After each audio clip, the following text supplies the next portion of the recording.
who say progression be koso.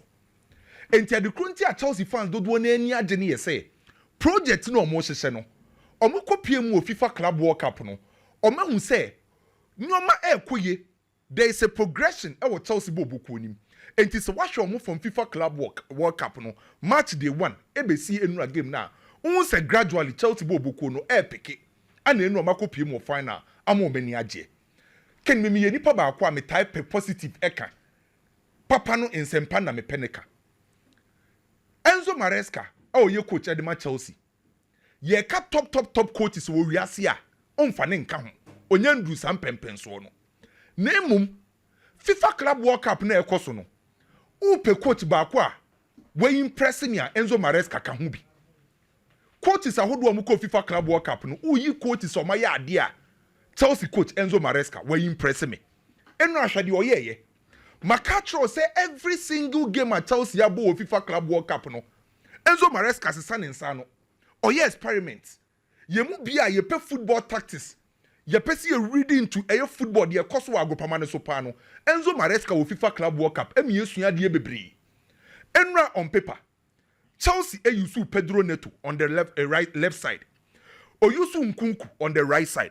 And Omar Kopama ebo behind Joao Pedro. Ana Enzo Fernandez, ana Branty Fense Caicedo, won finfi. And only your formation on paper. By the maniti Chelsea bo boku only a second, omu attack here. Enzo Maresca sam you nyama foforo, our Chelsea team nim. And anytime be a Chelsea ba attack biano, omu use positional rotation with freedom. And Enzo Maresca. Na mentai hu sa de no teams mu. By a ball game ni we ya message game ni biem no, na me ya me research ne analysis no. Enzo Maresca, Emma Chelsea use positional rotation with freedom. Semetrasia, as a training nani say, Chelsea players no ombe rotate position. And the player we move koha na we move akwase. By some players who rotating in nano, yamo be a freedom to express himself. And to say Chelsea players no more a lot of interpositional change. But at the same time, players near express you mo. And na kwesi broni ni football ye kano. Positional rotation with freedom. And tienra Abranti friend say Nkuku ken sa watch picture that's where Nkuku na operate as a right winger. By any time be a Chelsea be initiate attack no, Nkuku move back inside. Ebe ka midfielders no ho. Enti Nkuku move back inside a we free the right winger. Sa right winger no eye Malo Gusto and occupy ho, so there was a rotation between Nkuku and Malo Gusto. Sa Malo Gusto occupy Nkuku position a Echese Malo Gusto susu position ho into Krabeda ho eye Chaloba and occupy ho, so there was also another positional rotation between Chaloba then Malo Gusto. And it's hard changes in rotation winning nano. Ebwa ma Chelsea dominate team my friend say Fluminense. So anytime be a Nkuku be moving from the wide area, Ababa Beka Caicedo mu on finfi obiano. Emma Enzo Fernandez etimi movie up, etimi drop back deep because when you have freedom no because of Nkuku wetimi Ababa Beka midfielders no. So you Enzo Fernandez okosoro na waba form. Then a black friend say Kopama because of rotation and flexibility no or linking up the midfield and the forward line area. So between Enzo Fernandez and Kopama, time we are no me pini Fluminense two midfielders, Bernard and Hercules. And my team my friend is Chelsea and your central interplay. And Tienra sa watch Chelsea bona. Na infinity on Chelsea dominated centrally because of the central interplay na Chelsea for no. So enra sa watch Chelsea team na infinity on Chelsea dominated control game no flow ni na Chelsea bo buku ne dia. And so what Branty friend said Joao Pedro. Enra was say game na say the man Chelsea. Rona ye the man no operate as a hybrid striker. Hybrid striker na Joao Pedro operate ye no or drop from number 9 position no aba na chikakra. No we move into half spaces because team and friends say Fluminense bought 3 back. The moment Taubema striker aye static was a 3 back no ombe yine free game nim. So Joao Pedro operate as a hybrid striker no or drop deeper 3 back na Fluminense ibo no na we yi omo striker ba kwe omo defender ba kwe free na creative space e dia ma Chelsea na Kopama ma occupy sa spaces no and so we check omo win so na ye Pedro Neto ana Malo Gusto ana operate wo wing so say enra for once Chelsea wings or dominate centrally or dominate and to prove further mama attacking size near for Chelsea the enim fancy ken enra Chelsea attacking size no enu nie right side 30%.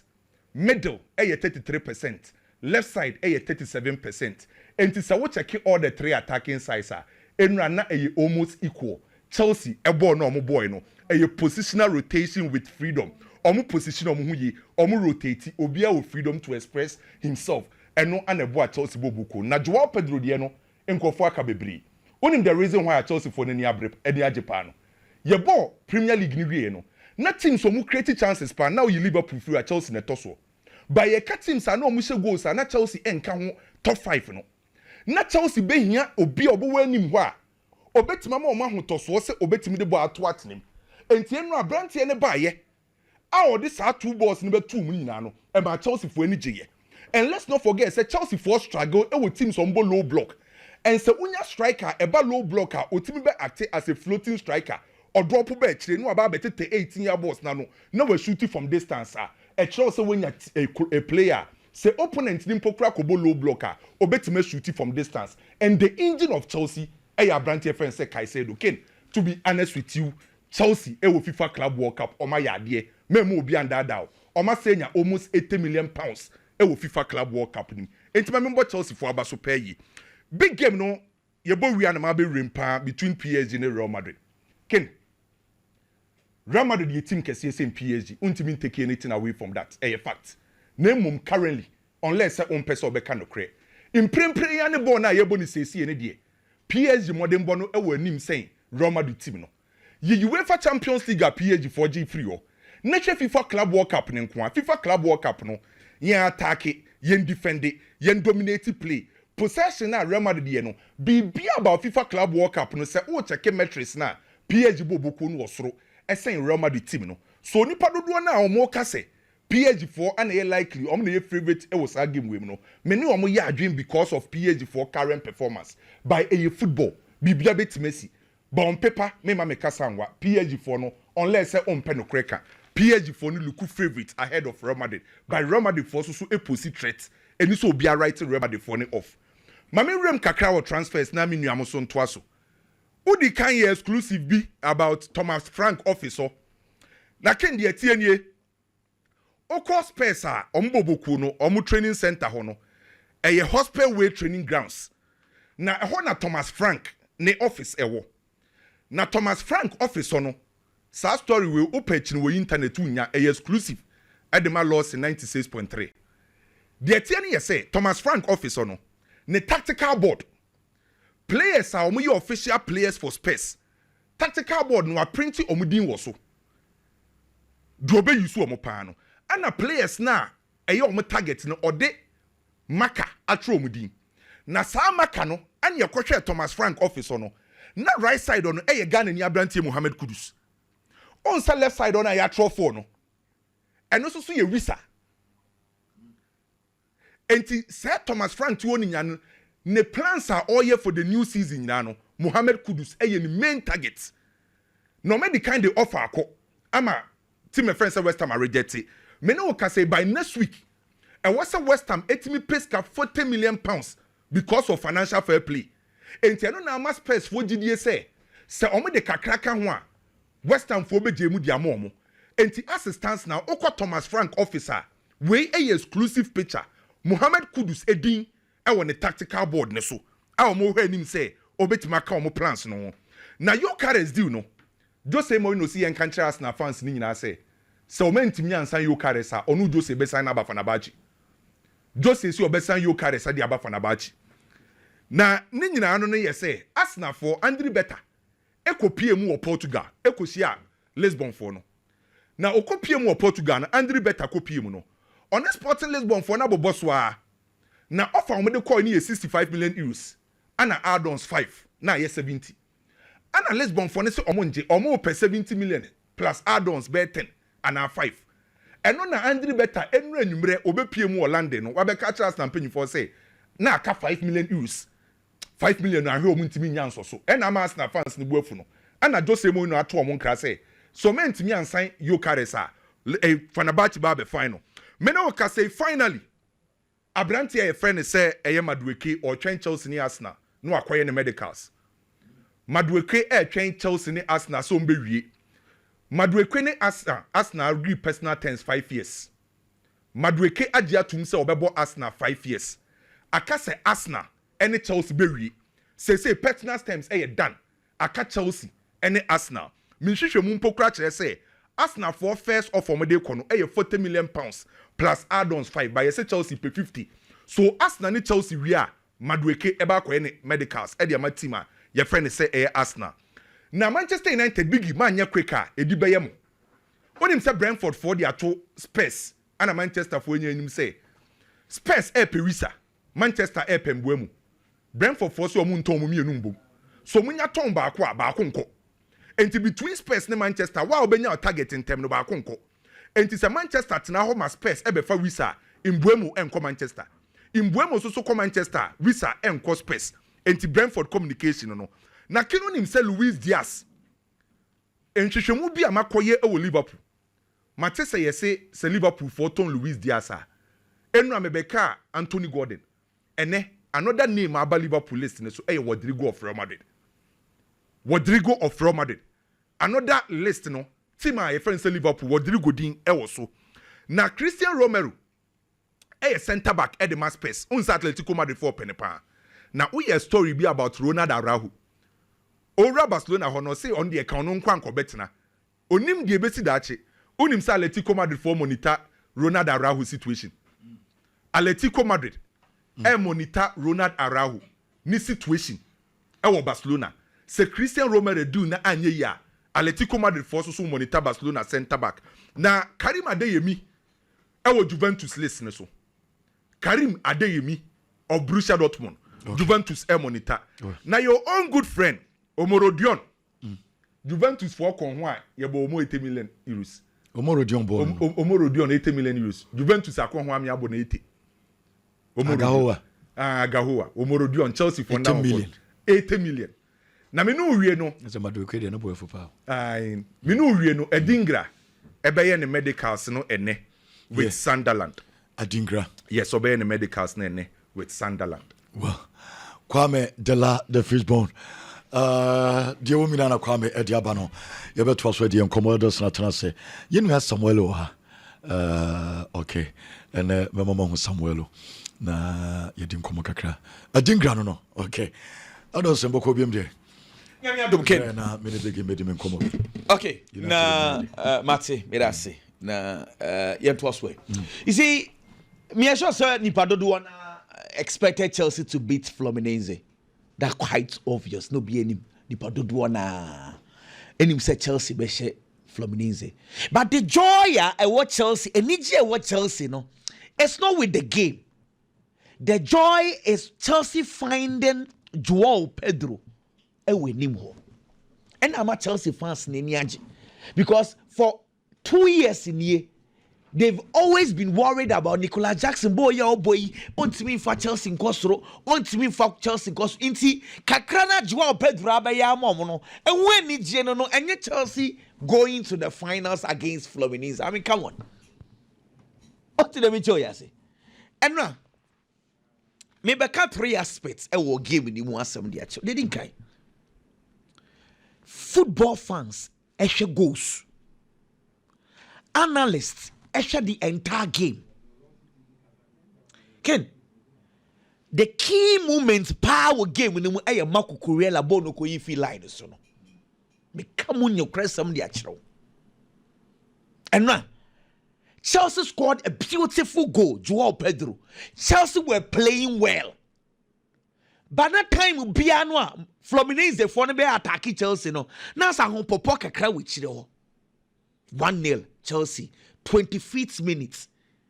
As someone says Caicedo attracting the run. And the referee ni ho. Bono a run net we Marco Kurela clears the ball. Because that time you can go on to Tomwa. It builds the confidence of Fluminense for. But footballing fans, we don't talk about these key incidences they see a game anymore. Can you imagine? So referee a penalty na kobo Trevor Chalobah and Sanwa. In a conversation never yet dying.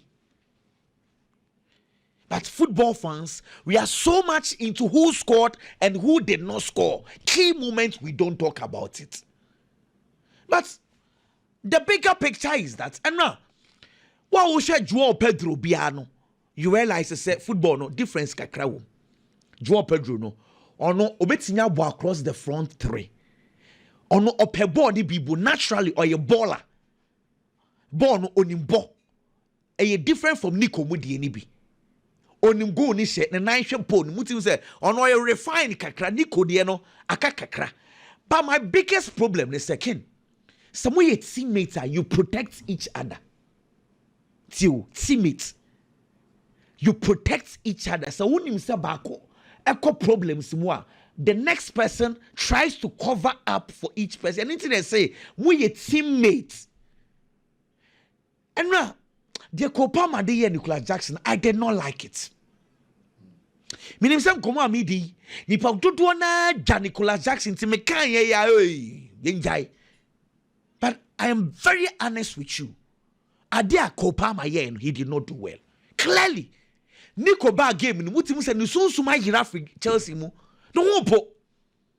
Joao Pedro played very well. A person also ye bibi convince Chelsea fans and say, "Ono so betimi ye bibi."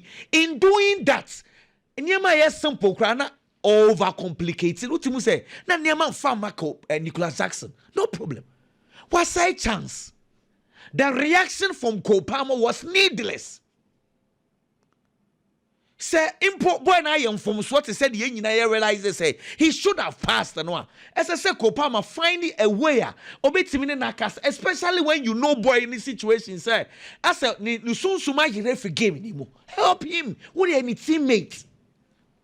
In any ways, Ken yebe pono Kopama the Nicolas Jackson di yen na ni bufu yen unso ye Disbury Holby. Baku this yebe pono Disbury Hall at one passable and when fino. It's I wanted here I feel say a very very unfortunate. Point number 2. And now me can't some bitch now say Enzo Maresca, what we have seen so far from him, a Chelsea build up quite with fast was and now no more against Palmeiras may in pictures because Chelsea normally builds up in a 3-2-5 build up. And now no more against Palmeiras and Becca Chelsea Asasa or in a 3-1-6 because Palmeiras for no more pressy baby. Can't if I'll get that. In the Asasa Kakra. And no game no the same thing as to see. Or 3-1-6. Now this is against Palmeiras. Shewe. Na mami and no game no na ye monkomo. But and no game no the same style. Difference the woman say against Palmeiras it was Andre Santos against Fluminense Moises Caicedo. Now watch this. Fluminense for now at the 3 players and a pressy Chelsea. In the box Chelsea were 4 players Now Chelsea dominate 2 or more in this box in terms of numbers. Brony say quantitative. Or dominate 2 or more in terms of quality. Brony say qualitative. In the box, Chelsea are superior in 2 things: qualitative and quantitative. Quality checked, quantity checked. It is in any case, the Chelsea building up in a 3-1 beyond the 3 beba. Chelsea can easily build up. That was the whole idea. It's against Palmeiras, against Fluminense. Instead of Chelsea building up in a 3-2-5, they've gone 3-1-6. That is the only tweak kakra. Abim. Now the reason is say it is Enzo Fernandez. The Jumana say time will be a best and obey Mama Joao Pedro, and this is what Joao Pedro no and no Boboni won't say the natural 9 now born on Gina boxing more because of Peboni Bibo can't move on. In see any time will be a obium no about the Jiboni be then Chelsea builds up easily. So far it's been good for Chelsea. Okay. And Chelsea I think a bigger test. In the final. I don't want much beer. But bigger text no. Okay. They've done well. But we'll look at the final. Ken Madrid near PSG game, no complaints. William Pacho, or one of the best centre backs at CZW on my Bobopa. He's out of the game. Lucas Hernandez na ya otabo no so out of the game and they eventually Lucas Barrado. Madrid is also losing under Jabi Alonso. Key centre back Dinhausen into complaints will be lose one center back. Name I am looking at Madrid for now. Say first ball. It looks like the right and the left back are playing crucial role. Sure, there is a reason why now time will be under Carlo Ancelotti. So we say Frank Garcia botre. Na Vinicius Junior age in 11 Madrid didn't mean mobile. There was a reason why. Reason is say Frank Garcia a left full back for ni bia. Bono say na one day empire say yankwe him. Inti say oko na number 11 in this case Vinicius Junior. They be ono so jina line so a. They be okwa na wapim. Inti Frank Garcia he always plays well when the number 11 goes inside. Tio. It is very important that you note this. I to say Barcelona. Time will be albums Alejandro Baldi Bobo Biano. Na Rafinha edge in him because Rafinha goes inside. Na ama Alejandro Baldi Abobo nibi. And nuti time will be albums say Flamengo the edge na Madrid for left back. Na Vinicius Junior edge na wings wa. Vini Bobo ni ye pa because Flamengo is defensively really good. On what Timmy go inside. Emma Vini Jina Hokakra. Ken, me concern kakra ni say. I have realized recent game, last game we kakra. Say, Vini, inside na coach in the ball, on Gonzalo Garcia no. Also on your spaces now open into person drift to call left to. Anytime about drift to call left to be a Frank Garcia kwa no makwa kopim. Because Garcia no inside onimo. Now, I am saying this because if they do not do the combination well, Hakimi beba game in the movie. Because PSG game, Nuno Mendes, Hakimi in particular, as about number 9, or no as about 7, or no as about 6, me who right back, or my man free rolls, none of the European teams now, or my right back opportunity say, or to me Romy baby. That is when he knows to say, Obia man a threat. So Madrid needs to find a good combination now. Hakimi ejina fako. Uncle baby. Because once Hakimi comes in the game, who issue. And we heard this tournament. Madrid best player say Frank Garcia, yes. Frank the guy has been playing well. Madrid best player. The guy has been playing well. No, ball left for now. I'm saying Nuno Mendes. Oh, bosses is saying that one day. I don't know what Frank Garcia, Ancelotti, Crampus, or the boy. And said Carlo senior or respective Vini, and I've only Vini boy and issues kakrawo. And then the combinations are very important. Okay. You see, Trent Alexander-Arnold, Ehono, Nuno Mendes will be touring there. But my issue is say. Now saying the last game I'm share Real Madrid, I saw Fede Valverde and not all boy Trent. And then I'm also expecting Fede Valverde Trent right to stop Nuno Mendes. Now this is where the biggest issue is. People underrate the role of Ousmane Dembele PH build up. Sometimes it pains me. She season where Champions League games are ya boni no. Se PSG ya build up now call man to man 1v1. Time will be ano Ousmane Dembele and the +1 e FIFA because he's always finding space now the ball no e the ababeto no. Okay. Ousmane Dembele. Now Rudiger onye defenders now mutaki space ni bia tie defenders ye umbebre. Obi wo ha se striker gina ni nkyɛn a ɛna na ho den wo obi so wo ha se ball no bottle pace space ɛna okofa Rudiger man to man fo ni bia Asensio enkane na mitimi so na obo space ni bi na nsen ne style no so ya ye man to one inti se Dembele na airball 9 na de bia no ba beji ball ni from midfielder what it means ne se e was say omotaki spaces today instead of man because Dembele won't be standing there as a number 9 to say Haaland Mobono.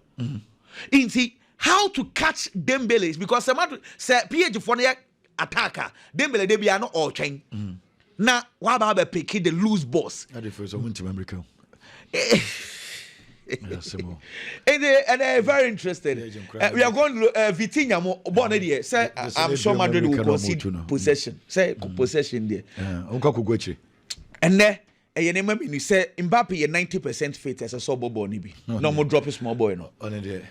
ono kwa bobia as a PhD for no bobe fuma do no mo also so bebre pa nkomo no bueno o momentum na se Mbappe susu edwa okay PhD for no ya Messi na so se bo no na onya bi mo say we yenye Inter Miami na no woni Madrid na ebe bo na me brada me metro me komo so big boko there Samuel so ha me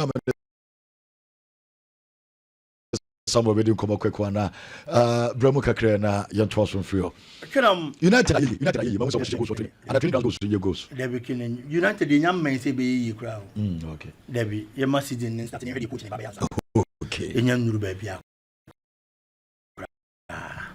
Kenam mame mo Chelsea abaso say we Chelsea na your club World Cup na people feel say teams are Chelsea abom no teams are relatively your weaker sides but I feel say you bisa say Inter Milan team is stronger obeka say an team is strong you bisa say Man City team is stronger obeka say an team is strong anye bia krampo the Pep Guardiola factor alone ebe put Manchester City on a certain level team na Chelsea ne boy no uniform no Fluminense no e Manchester City ni Inter Milan masters I am saying no masters because Al Hilal the Manchester City film Fluminense yi Inter Milan film oyi Inter film wie no obehia Hilal ena oyi Hilal film ena obehia Chelsea ena Chelsea yi na film until was here some level of respect at the two Chelsea din so they've done very well back in the juma na Chelsea aye ni nyina no Enzo Maresca na nemrante ne mo abo omo ho sempanifo so ye keka funu ne ye keka madampan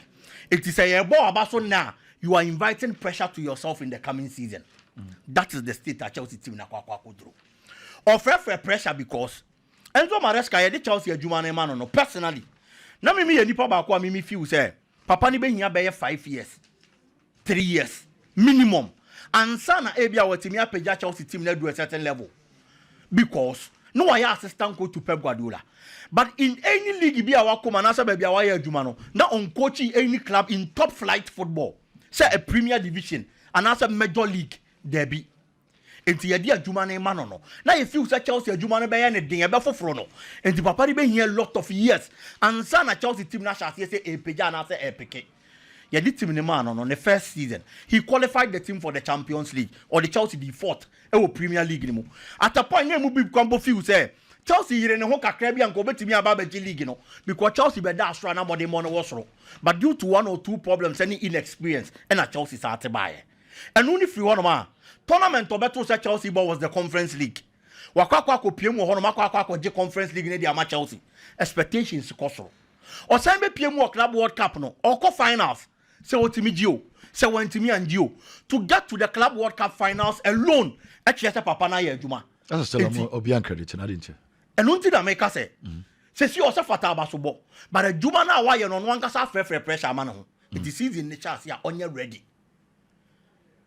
Say Chelsea G Club World Cup ne krampo dia say Madrid o, say PSG and na Chelsea be chia no. Na Chelsea team gia. And look at the pressure ne be triple. Say season ne start ya.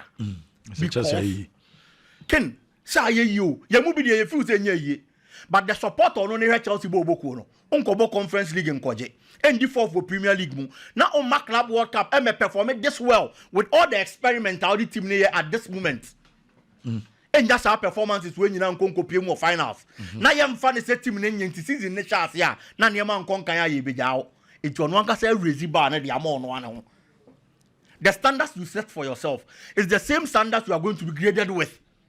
If the papa nenya ready say you run new season ni mo a obebo ne ho mo dey ama Chelsea boboko no cross every hurdle and as a challenge be beba na akwam still on Chelsea Joje Petrovic officially and as a finally there been an offer from Benham of boboko no akwara no before the Club World Cup no ma Chelsea mpanyi for ya aware so no nya ready so on Chelsea beto aso but at this state so nya ready so on Chelsea beto aso na nya club bia na buy ni mu Benham of ne buy ya I am sure say deep within him obepe so obenya sa move the king. I am saying this because Benham of coach no honum sisi Andoni Areola adwuma oye wo players on he took over the Benham team in 2023 o he players odi o ma babo boko ni adwuma wa ye wo mo ho any state players ni bebre akwa duru a o ye player obepe so odo wo be associate such a project especially when unya bi mo e wo club mu and I say unya bi na There have been players who are transforming within a year or two. And there has a bang performance. Benimoff. Yeah, Antoine Semenyo, look at the performance of the player. Real Madrid are quite in Houston after just a single season. Oh, yes, splendid. That man Benimoff Bobo Kono. Just because coach is not transforming. These are outfoot players. What about the goalkeeping department? And the Kepa Arrizabalaga joining us now. Or free Chelsea. Now at a point why out of favor of Chelsea Bobo Konim. And Okoko joining Benimoff. Oko Benimoff after one season. Arsenal Baba be fan de neko. Say Obaba a starter, so Obaba backup. It is a good move for the goalkeeper. It's the goalkeeper if say George Petrovic. Has a move no. Any players are moved to Benimoff. Abu this time around. I am sure so Obaba happy to such a club. Baba be peno and the goalkeeping department quite daho because Kepako. It will call ya possible. So be starter the Amabenimo Bobo Kono and Antonio Arula and the technical team Nejuma. We are Kepa won't get it back to the best of form. I know what copy now. I am sure some baby work. No, so a better move away from Ebenimo Bobo Kono. So this is going to be a very good deal for both parties. Akwadanenko non konko chedi wonimu. Ken Barcelona Ronald Araujo has granted an interview and said, "Say to an there." Or tena Barcelona Bobo Kunim. Barca player be o Hobiano. Ubisana to person course derby. Or person tena Barcelona. Or the two teams be one person me team be adding. Embu players and ne. Ubiso almost all person tena na person kwa. Ebi asem obeka na say we need team no contract. Etinya hwemetena. But deep within the Onya anko be free honum. The Barcelona project ababa be ya kono. Enti players nenya gidie wo project nim. But a player like Araujo at a point, no your Barcelona best central defender. Injuries bem, cards bem. Obiaba be take you over sa sports no. Ababa be the best player for the Barcelona central defense. Inigo Martinez Paco Basini be yomo first. Coach Naka, ejuma bi amre bi e twam. So oba be bo El Clasico. Near the Araujo kokoya as a right back. Edma Barcelona bobo ko because no mo feel so betimi stop Vinicius Junior. Sadia ene say Barca yam for another player and conquer Vinicius Junior titirumpo but ye problem na ye makeshift or right back coach na choose another player in the shape of Eric Garcia into clearly unye coach in a choice uye no ni free one man he's a player Barcelona value around 60 million euros eti Barca be person ka obeko no mo benya sika kakra dia other purchases and so dia baba be chem on person obeko Christiansen in person obeko why are these players doing this to Barcelona? They have to leave. Na club ni nyeska enkankani Araujo so contract so contractor say team ni na epe wo dia that is different but clearly team ni coach no and you ready to mbem watena na wasi akan dia momo and you are not a bad player and your Barcelona na neman nche dan konka even at the start you were the best central defender for Barcelona I didn't now make a move out of the camp no na unkonko ball humodi wo baby foforo na neman konka in farm because I feel say at this moment Barcelona here see call the be other signing say your more priority and they are filling certain positions. And you are no more. A brand new to no uncle, no go see a kind of before frocken. Okay, and you